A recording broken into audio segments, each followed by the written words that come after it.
Hello and welcome to the Minimum Competence episode for Monday, July 20th, 2026. I'm your host for today, Andrew Leahy, an assistant teaching professor of law at Drexel Klein School of Law.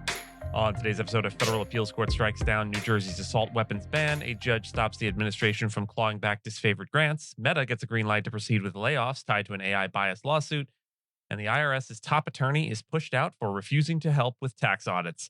Let's remember, we hold these truths to be self-evident that Mondays are the least desirable of all the days. And read today's legal news. On this day in legal history, July 20th, 1848, at the close of the two-day Seneca Falls Convention in upstate New York, roughly 100 people signed the Declaration of Sentiments, the founding document of the organized women's rights movement in the United States. Drafted principally by Elizabeth Cady Stanton, it was a deliberate and pointed act of legal argument. Stanton modeled it on the Declaration of Independence, echoing Jefferson's cadences but adding two words that changed everything: that all men and women are created equal. The genius of the document was to take the nation's own founding logic and turn it on the exclusion of half the population. It then catalogued, in the form of a bill of particulars against man rather than King George, the specific legal disabilities women lived under at the time. Married women had no right to own their property or their wages, and under the common law doctrine of coverture, a woman's legal identity was absorbed into her husband's. Women could not vote, were barred from most professions and higher education, had almost no rights to their own children in the event of separation, and were governed by laws they had no voice in making. The Declaration listed these as concrete legal grievances, not vague complaints, framing the denial of women's rights as a violation of the country's stated principles.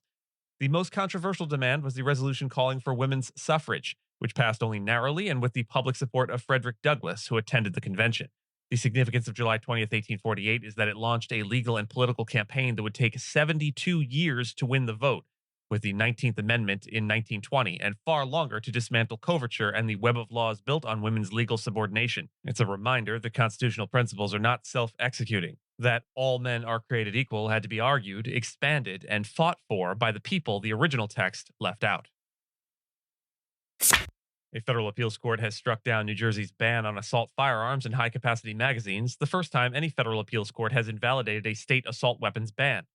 Sitting en banc, the Philadelphia-based Third Circuit ruled 10-5 that the state's prohibition on semi-automatic rifles, not just AR-15s, but the whole category, violates the Second Amendment, as does its ban on magazines holding more than 10 rounds.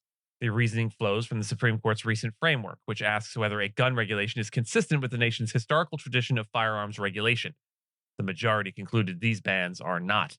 What makes this a genuinely big deal is the split it creates. Just last week, a different federal appeals court upheld Illinois' ban on semi-automatic weapons, so we now have appeals courts squarely disagreeing on whether these bans are constitutional. That kind of circuit split is precisely the condition that draws the Supreme Court in, and the court is already poised to take up whether bans on semi-automatic rifles violate the Second Amendment.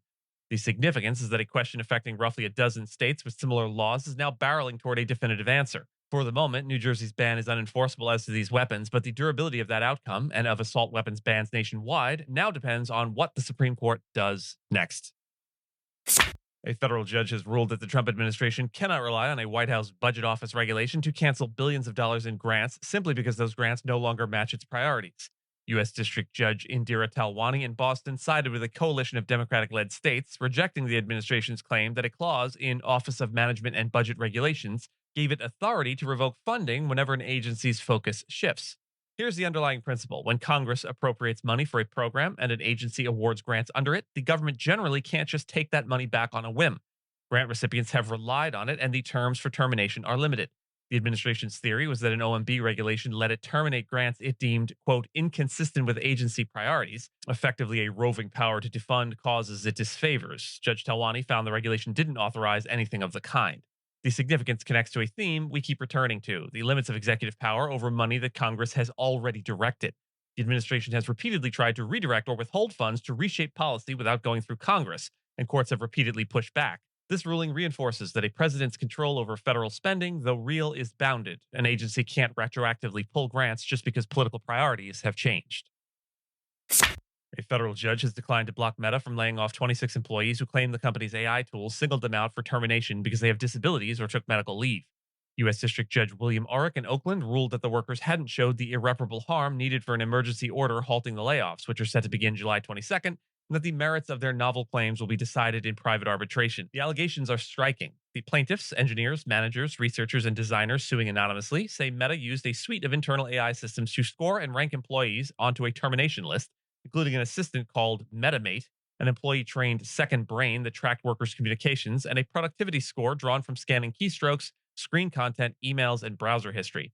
Meta denies wrongdoing and insists humans, not algorithms, made the layoff decisions. This is a frontier legal question. When an employer uses AI to help decide who gets cut and those tools allegedly disadvantage people with disabilities or on leave, is that illegal discrimination? The judge's refusal to block the layoffs was procedural. Losing a job usually isn't irreparable because money damages can fix it. But he pointedly noted the case raises serious questions and said he might reconsider based on more evidence about how AI was actually used. The significance is that algorithmic management is colliding with anti discrimination law, and courts are just beginning to work out who's accountable when the machine does the ranking. And finally, the IRS's top lawyer has been forced out after refusing White House demands that would have drawn him into tax audits of particular taxpayers. Ken Keyes, who served as the agency's acting chief counsel and as Treasury's assistant secretary for tax policy, told administration officials their request would violate a federal law that bars the president, the vice president, and other White House officials from ordering the IRS to conduct or terminate an audit of any specific taxpayer. That statute is a direct legacy of Watergate-era abuses, when presidents tried to sick the tax agency on their enemies, and tax professionals regarded as the single most important safeguard against weaponizing the tax code. Keyes apparently stood on that law and lost his job for it. The story connects directly to one we covered recently, the administration's $1.8 billion so-called anti-weaponization settlement that would have given the president and his family immunity from IRS audits, which a federal judge struck down as a collusive arrangement with no basis in law.